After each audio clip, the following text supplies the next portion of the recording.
If you brought your Bibles open, I want to wrap up a series I introduced 3 weeks ago to Matthew chapter 5. Matthew chapter 5. This series is called Salt and Light. Next week is Easter services, and I just have an expectation in my heart.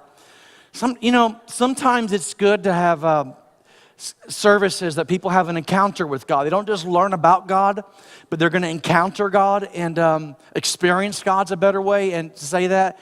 And next week, in my spirit, I just think that's what's going to happen. So just be ready for that. I think people are going to come and just really experience God and encounter God. But this series that I've been on is simply called Salt and Light, and it's taking out of the Gospel of St. Matthew chapter 5. And Matthew chapter 5 and verse 13, this is the sermon, beginning of the Sermon on the Mount. It's the most famous sermon really recorded in the Bible. It's the longest sermon recorded in the Bible, and it's the one that's the most quoted of all the sermons in the Bible. And Jesus makes a statement that you're all familiar with. He says, "You are the salt of the earth, and you are the world's light." Thus, the sermon title, Salt and Light. He said, "Don't hide your light, let it shine for all. Let your good deeds glow for all to see, so that they will praise your heavenly Father." And so what Jesus has said, he said, "Hey, listen, guys, if you're going to be in this church, if you're going to be a Christian, what I want you to know is this. I don't want you to be irrelevant on the earth. I don't want you to be secluded. I don't want you to hide. I don't want you to be a separate part of the culture. I want you to make a difference. I want you to have influence." And so this series, Salt and Light, is really about stewarding our influence. Like, what are we going to do with the influence that really God gave us? And actually, Jesus wasn't giving us a suggestion. It was a command to be salt and to be light. And we talked the first week, and I was and I'm kind of narrowing the focus every week. The first week we talked about a very broad focus. And I took the concept that Bill Bright and Lauren Cunningham, the founders of YWAM and Campus Crusade for Christ, when they got together, they had this vision about these 7 cultural mountains. And they found out if you could, these 7 cultural mountains being education, being business, being arts and media, being entertainment, being the news press, being family and the church. If you could affect these 7 streams of influence in a culture, in a society, you could change that. And so we kind of talked about that all of us are in one of those 7 streams. In the midst of all this, God has really dealt with me, and I announced it last week. I want to reiterate it today. The education stream. God has called East Coast Believers Church to be a part of that. And I don't even know what it looks like right now. I just need to obey God on this and do this. And so what I'm asking, if you're an educator or if you're a teacher, you're in the education arena, I would like you, if you would like us to be a part and partner together, I just want to get together with you one time and just see how we can serve you.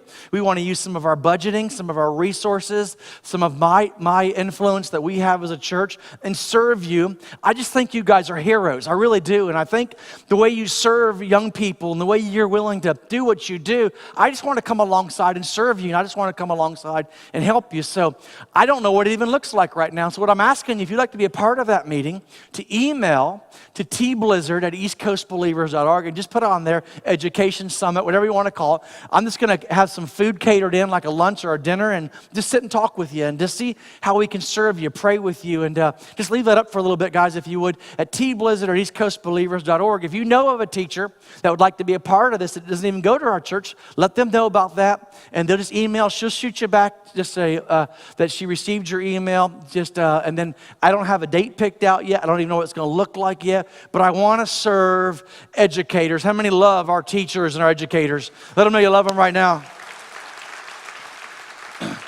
And then the second week, we kind of narrowed the focus from really broad to like your relational covering. We talked about how you're called to be salt and light in your relationships. And what we discovered was this, is really, you're not where you are in life by accident.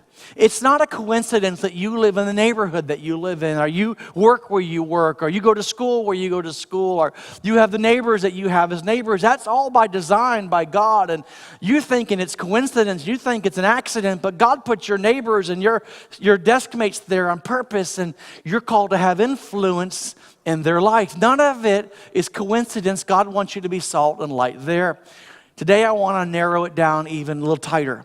And I want to get down to one word, just one little one little word, and I want to talk about just one person in your life and how does salt and light affects that. Because if you think about it, all of us have our life impacted in ways by, and most of us, we can't narrow it down to like a message, like probably a series. But if I were to ask you about impact and moments in your life, it's probably not about a message or a series, but it's always about a who. You think about a person that impacted you, whether it be a friend or a neighbor or a parent, but there's someone in your life that has been salt and light. They've been influence in your life. And I want to launch this short message just this morning on this one phrase. And here it is. People don't care what you know. They just want to know that you care. We, the modern church, especially charismatics, churches like ours, we've been known for what we know. And I just want to kind of switch this around and say, people don't care what you know. They just want to know that you care. And I want to narrow salt and light down from this very broad reach down to a real narrow reach this morning. And I want to talk about a word that's going to strike fear in your heart. It's going to be a word when you hear it, it's going to cause you to cringe. It's going to be a word when I say it, you're going to like, oh no, this is the Sunday I should have missed. The ushers have already been instructed, all the doors are locked, okay? And here's the word. It's the word evangelism. And it's a word that a lot of us don't like, the word evangelism. But Jesus used it freely. And in fact, I want to give you an illustration. Jesus started off the Gospels and he ended with the Gospels with this thought about evangelism, even personal evangelism.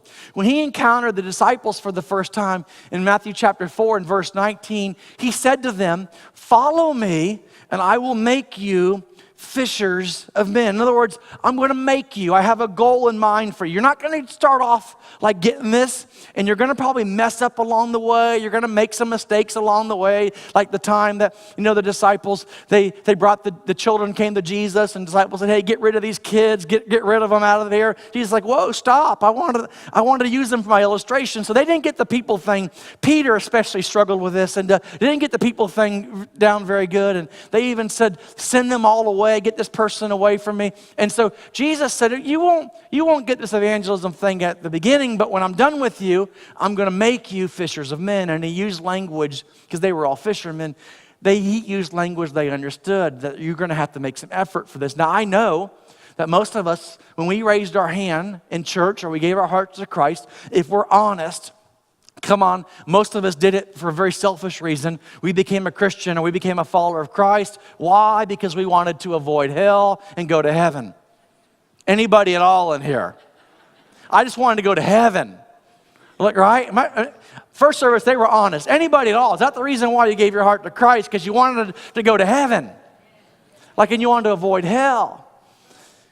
Well, most of us didn't give our hearts to Christ, surrender to him, to become fishers of men. Yet Jesus said, if you follow me, this is my goal for you. I think a lot of us, and I just kind of wrote this list down of some things that we probably thought that Jesus would make us if we became a Christian. Like, I want to make you nicer. Wouldn't that be great? You're like, or how about this? I'll make you rich. Like, if you follow me, I'm going to make you rich. Or how about this? I'll make you a better spouse. Like, if you follow me, I'll make you a better spouse. Young people, how about this? I'll make you a better student. Or benevolent. I'll make you more benevolent. Or I'll make you kinder. I'll make you gentle. I'll make you patient. I'll make you generous. How about this one? I'll make you more holy. Like that, I think a lot of us would like that. But Jesus didn't say any of those things when he encountered the disciples. He said, if you follow me, I have an end game for you. I want to make you a fisher of men. I want to teach you how to use your life to have an impact on the people around you. And I know this is going to be scary to a lot of you. You think, well, evangelism. And so here's kind of the progress, how it goes in our culture. We use the word salt and light. We turn it into evangelism. Evangelism turns into evangelicals. And we know all the evangelicals are kind of crazy. They're out there on the fringe. And that's how we think it. So when I think about evangelism, or an evangelist, don't be mad when I use this illustration, but a lot of you might think about, a preacher wearing a white suit with white shoes and holding a Bible and screaming at you. It's being really obnoxious. And that's how we think about evangelism. But let me just tell you, In our family, I was raised in a Christian home, except we weren't Christians. I was raised in a home that we went to church every Sunday. But we had no relationship with Jesus. I was raised in a home where we had a Bible in our home. It was this big, that thick, and about that wide. And you're going to laugh when you hear it. It was sitting in a room, in a formal living room, on a room that we weren't allowed to go in as kids without my parents' permission. And the Bible was on a table that we weren't allowed to touch unless my parents allowed us to. And we read it on Christmas and Easter. That's when we read that Bible. And that was the home I was raised in. We had a neighbor, her name was Mrs. Majors. And Mrs. Majors was a kind, gentle, patient, loving lady who decided to be salt and light in our life. And she would, over a period of a couple years, would come to us and say, "Can I take your kids to Sunday school?" My mom, we had 7 kids, 6 boys and 1 girl, and you have an emergency. She said, "Just call me anytime you have an emergency. I'll go fill in and I'll babysit for you, and I just want to be there." And she'd bring over cookies and hang out with us. And over a period of a year and a half, she gave the invitation, "Hey, Mom," to my mom, "Patty, why don't you come to church?" My mom was raised in a denomination that taught them that everybody else who went to church was going to hell, but if you go to this one church, you're going to go to heaven. It was there my mom surrendered her life to Christ. It was a year later that my dad surrendered his life to Christ. And the rest of the story is history now. And out of that relationship, several of us have gone into ministry, and churches and Bible schools have been established all over the world because Mrs. Majors wasn't obnoxious. She wasn't in your face. She wasn't a turn or burn. She was salt and light. She used her influence to reach one person. And that one person reached multiple people.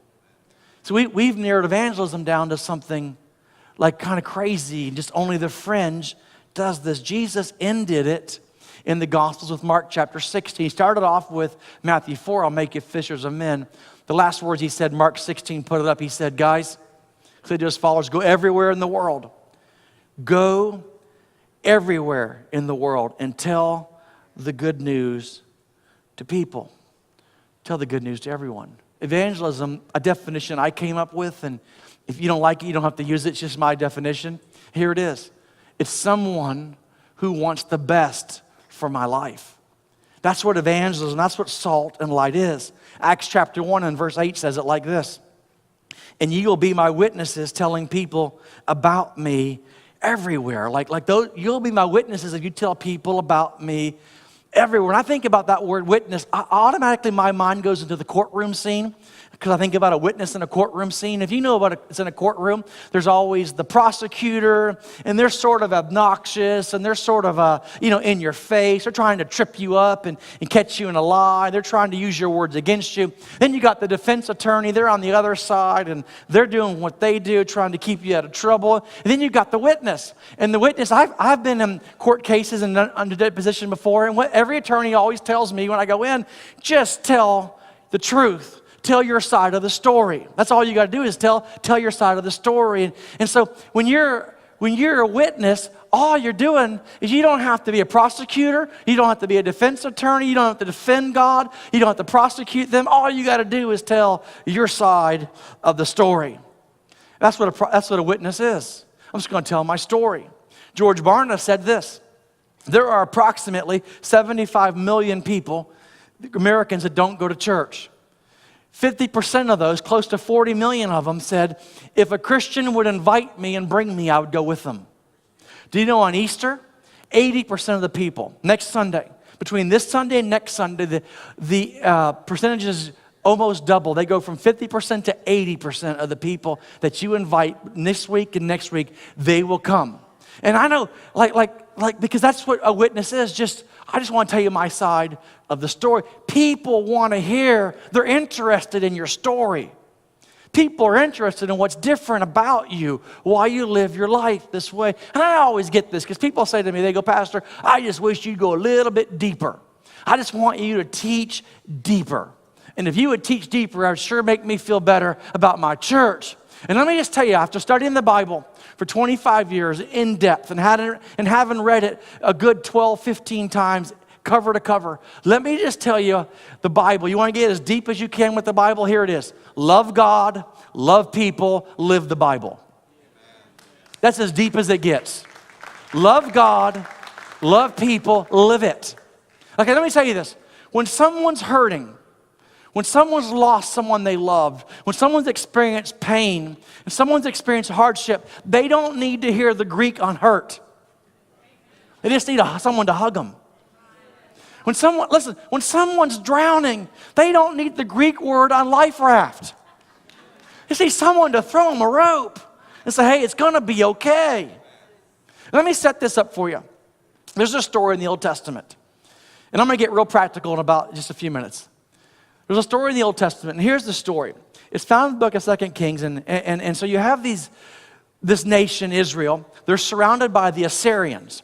And the Assyrians, they're going to war. They want to take over this nation, but they're fortified. The walls, they're fortified well. They're well protected. And so they make a decision. We're not going to go to war. We're going to lay siege to this city. And we're not going to let anyone in or anyone out. And in time, they're going to run out of food, they're going to run out of supplies, and they're going to starve themselves to death.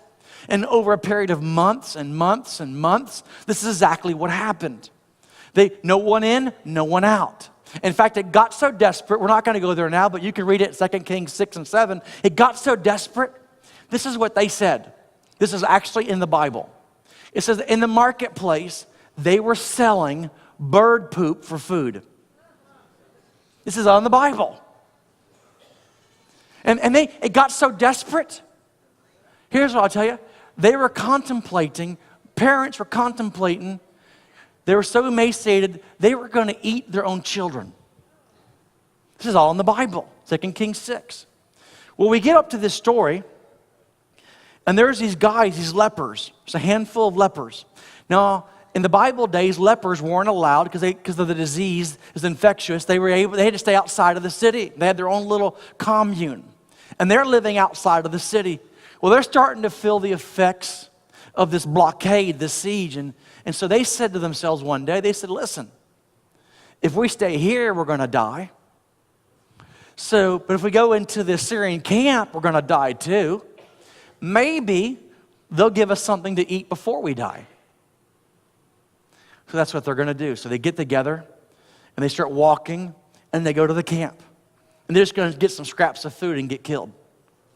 And when they get there, the camp is empty. Nobody's in it. And the Syrian army had left everything. There was food, there was gold and silver, all their war equipment. It's all there.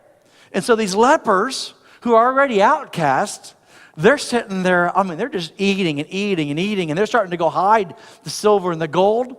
And then we come up to 2 Kings chapter 7 and verse 9. Then they said to each other, because everybody back in the city's starving. They're dying. People are literally dying of starvation. And they come to the point, and probably what we would say, what we're doing is not right. This is a day of good news. We're just keeping it to ourselves.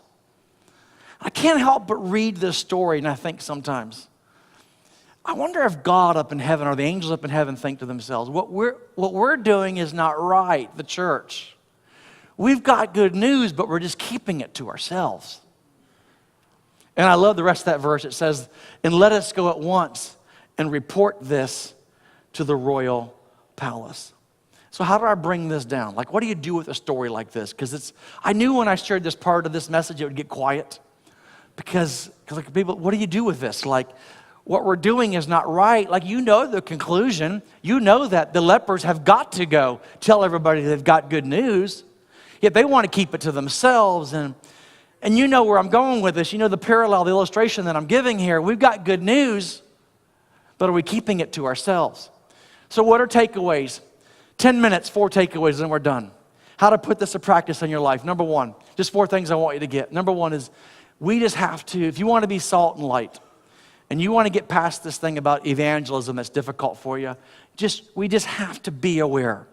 All of this, we all have this in common, that we're called to be salt and light. There's no plan B. Like, this is God's plan. Like, there's no This is God's expectation of you. I'll say it to you like this, that God is the first multi-level marketer out there. All you Amway people should be raising your hands right now. Because listen, God, He's the one that said, okay, I'm going to change your life. And if your life is changing, it's so much better, I want you to go impact someone else's life. And if their life is so much better, it's going to impact someone else's life. Romans chapter 10 and verse 14 says it like this, but how can they call on Him to save them unless they believe in Him? And how can they believe in Him if they've never heard about Him? And how can they hear unless someone tells them? And how can anyone go and tell them without being sent? Like, this is what I'm doing. Like, I'm sending you. Like, this church, what we're trying to accomplish through this series is that you be sent. And there's going to be 80% of the people you're going to have interaction with this next week. They're going to want someone to say, hey, I got a place you can come to on Easter Sunday. I got a place that if you go to, it's going to be cool. You're going to have a great time. And you know in advance that we're going to do our best to impact them. This is why on your seats there's little invite cards. Because we know the margin's 80%. They're too great to overlook. 2 Corinthians 5 says it like this. So we are Christ ambassadors. God, I don't think any of us know this. That God is making His appeal through us. Like, this is what you're on earth to do. Like, we think God's got it all figured out, another system. I don't think any of us know this, that God's making His appeal only through us. I'll tell you a story about a friend of mine. About 5 years ago, I'm in a small group that I go, like everyone else is in small groups, and I'm in a small group, and I just attend with some men. We go to Panera early in the morning on a Tuesday, and I just happened to be sitting next to this guy. I didn't really know him that well, but we're sitting together, and we struck up a real organic, natural friendship. It wasn't a pastor thing. We just became real friends, and so we're just talking and got to know each other over time, and hung out together, had some lunches together, and got to know his story and his family, and just a really, really good dude. And over time, he let me in on something that was going that happened in their life. And this is the type of family you wouldn't expect this to happen in. Just a great family, kids raised in a church like ours, and kids going to Christian schools, a great mom and dad. And he lets me know, he says, one day I need prayer, Pastor. He says, one of my children have become addicted to drugs. And it's just awful. It's tearing our family apart. Like, you just don't expect it to happen. Let me tell you this. I know this family well. It's like any one of our kids. And they didn't expect it to happen. We prayed about it, and we met, and we talked about it. We got an agreement, and they saw some progress, and then some good days and bad days. They decided over decisions amongst the husband and wife to send their child to a rehab center. And they sent their child to a rehab center in a major city. Not this city, but a large city. Sent them down there. While they were down there, someone introduced their daughter to heroin and other just really incredibly addictive drugs. And so it sort of went from addiction to like a major issue. Now you're being introduced to heroin and this sort of thing. Devastated the family. Devastated me. I'm on an airplane. I'm flying out of Orlando, and I land in another state. I just land to go, I'm preaching at a conference there, and I land like I always do, take my phone out, open it, and it goes, ding, ding, ding, ding. If you're in an airplane, you know how that goes. Everyone's phone's dinging all at once and blinging and all that. And so as every time I land, there's 100 text messages, about 90 from my kids and 10 from you, and voicemails, and I'm listening to them while the plane's taxiing like you do. And one of them's from my buddy, and he's devastated. He said, Pastor, our child, we found out at the rehab, left just because they can check themselves out. And left. And it's gotten worse. It's gotten involved in heroin and other things. I don't want to waste a lot of time on this, but I want to tell you this is like any one of our kids. I know this family well. And he said something to me. He said, we're going to go down there. I'm going to find him. I'm going to kill him. And, you know, like I know people, and I know he meant it. In fact, the other side of the family, led by like a big dude, they had set up a little posse to go down there and take, if what my friend didn't do, they were going to do. Serious stuff. So they go down there. Because it's a large city, much larger than Orlando, and they didn't know where she was, their daughter or their child was. They didn't know. And so when you don't know what to do, what do Christians do? You pray. So they pray. They said, God, help us. This is a great time, if you're not spirit-filled, to be spirit-filled. They're praying in the Spirit, and like a larger city than Orlando, imagine that. They're driving, and lo and behold, they go right past them. And they pull over, and they grab them. And they separate them. The mom goes with their child, and the dad takes the guy that introduced them to heroin. And they're going back to an apartment. My friend, who thought about killing him, you can imagine. So they go up, I think it's the second story, they go up, and the young man's sitting on a couch. And my friend said, I just talked to him the other day about this, because I would never tell a story like this without asking permission, number one, because I know it's personal. I would never do that. So we talked about this just the other day. He said he had a vision of, there was a sliding glass doors behind him, taking the guy up and ramming him through the windows, throwing him over the second story. But in the midst of this, a thought came to him that I'm Christ's ambassador. As much hate as I have for this man, for doing this to my girl, God's going to make his appeal through me. And my friend did what to me would seem almost impossible. And he led this young man, he asked this young man, did he know what would happen if he died? And the young man was certain what would happen, that God would reject him. And my friend led him through the salvation prayer. He said, I didn't know what to do. I just did exactly what I heard you do on Sundays. And this young man, he went from wanting to kill him to lead him in a salvation prayer. And he got born again. And I've known that story for several years. Well, the other day we were talking, because I asked him if I could tell that story. His wife was on the phone, and she told the rest of the story. Ladies, you're good at that.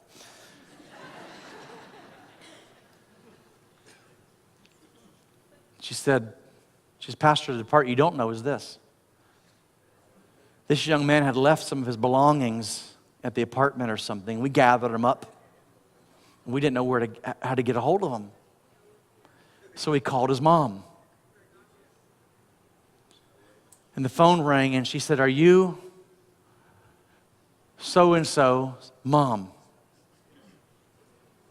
And the mom said, what's going on? Because I didn't know this. I just learned this. When you have a child that's a drug addict and your phone rings, the mom said, every phone call that rings, you think, this could be the one that tells me they're not alive. She says, why what? She says, well, I'm so-and-so. And they started making a friendship. She says, you know what it's like to get the phone call, you think. My friend's wife, my friend too, said, well, I've got good news for you. He gave his heart to Christ. If he was to leave this earth, he'd spend eternity with God now. And the mom said this, we've been wanting and waiting for someone. We're trying to reach him. And how God would use the most unusual person to reach someone who they wanted to kill an hour earlier. Here's why. You just have to make yourself aware that I'm an ambassador. 1 Corinthians says it like this. My work was to plant seeds, like it could be my friend who planted seed. Apollos, another guy, was to water it, but it was God who made the garden grow. And your heart, like we don't have to produce the results. We just got to make the appeal, like be aware. The second thing that you do with this salt and light is this. How do you make it personal to that one person? Well, it's prayer. Like if you don't have prayer part of this, Like that's why like on your seat right now there's this page and it says prayer on there, and on the green we want you to write someone's name. That's not like a marketing ploy. Like we really believe this works. Like if you're going to write down the name of the person that you want to see give their heart to Christ and bring, then they roll those up and they put them out there in this cross out there in the lobby. Every day, myself and our team, we go out there, we pray over those names every single day. Now tonight, it just so happens to be corporate prayer at 6:30. And if you've never ever been to a prayer, you should come tonight. Corporate prayer. If you come to corporate prayer, this is one you don't want to miss, because from 6:30 to 7:30, 1 hour, we're going to worship for 2 songs, then we're just going to pray over these names individually, because prayer makes all the difference. Here's what I'll tell you. Some people say, how do you pray? The best way to ever pray is just pray the Bible. Just pray, what does the Bible say? And I'll tell you how to pray for the lost. If you have lost people in your life, here's how you pray for them. Number 1, pray that the Father would draw them to Jesus. Like they're not even thinking about God. Pray that God would draw them. The number 2, pray that you would bind the spirit that blinds their minds. Like because think about it. Nobody in their right mind would want to die and leave earth and go to hell. Right? Right? Isn't that right? You're not thinking straight. So pray that the spirit that blinds their minds would be removed. Number 3, loose the spirit of adoption. Like let there be a craving on the inside of them that they're in the wrong family. Like that's what happened to me. Like all of a sudden, I'm not thinking about God ever. When my sister and brother got together for a trip to Key West, they said, man, he's worse than we think he is, and thought he was. And we got to pray for him. And they prayed for me for 60 days. On the 60th day, I said, I got to surrender. I got to give in to all this. I wasn't even thinking about God before that. Those 60 days, that's all I could think about. The fourth thing to pray is pray that other believers would cross their paths.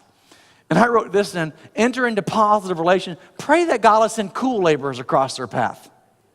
You know what I mean? Like good people from East Coast believers. Not people from our brothers and sisters church. Like not those weird Christians, but cool people.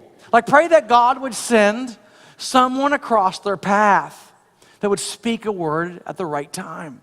And then lastly, pray this way. The spirit of wisdom and revelation would fall on them so they would know God. Like whatever's keeping them from not knowing God, that they would know it. Number 3, I'm almost done here, about 1 minute. People don't care, I already said it, but people don't care what you know. They just want to know that you care. This is evangelism 101 right here. Paul said, though I am free and belong to no man, I make myself a slave to everyone. Why? To win as many as possible. Like here's what I'm going to tell you. I'm willing to go to church on Saturday night if I can bring someone. Like I know it's not convenient for me. I'll have some over at my house for dinner if I have to. I'm going to do what it takes. Why? So I may win as many as possible. He said, I have become all things to all men so that by all possible means I might save some. I do this. Why? For the sake of the gospel. Fourth, this is my last point and I'm done. 30 seconds. Be prepared to share. This is the one that's hard. 1 Peter 3 says this, always be prepared to give an answer to everyone. So who ask you to give the reason why? Because you have the hope. And if you're not, like here's what I'll say to you. If you're not sure how to share Jesus, all I'd ask you to do is share church. Share your church. Like you just say, hey, like I might not know the Roman road to salvation. I might not have it all memorized. I might not have, the 4 points down. But I do know this. I got a church that if you'll just come to next week, man, you can bring they'll give you free coffee. You can bring it in. Like not every Sunday, but next Sunday there's going to be animals out in the parking lot, chicks and bunnies, and kids can do that. And there's going to be photo stations with professional photographers. We're going to hire them and just give you the photographs for free as our gift to you. We're going to have balloon animal artists out there in the lobby. And if you have kids, we don't believe in childcare, but you can just tell them this. We have childcare hour and 15 minutes free. You don't even have to pay for it. And we'll have them in there, and they're going to have Easter egg hunts. Like if you don't share Jesus, like even just share your church. Because here's 4 things that I will tell you happens every Sunday in our church. 4 things. We filter every service through these 4 things. Number 1, we're going to have a celebration. We're going to have a good time because you know what? We're going to laugh. We're going to have fun. We're going to worship God because I love what the psalmist David said. I was glad when they said to me. Like when I was a kid, I was sad when they said to me, let's go to church. When I became a teenager, I was mad when they said, let us go to church. That was not in the Bible. The Bible said I was glad when they said. The second thing that'll happen every Sunday is this. I can promise you this. 4 things you can know this is going to happen. There's going to be inspiration. People will leave here knowing that there's something greater to live for than a job and a retirement. Third thing that will happen is preparation. There'll be teaching of the Word. Every Sunday you'll leave here with something you can do in your life. And lastly, you can count on it because it's getting ready to happen right now. There'll be salvation. Every service, every Sunday, there'll be people that are far from God that are going to come to Him.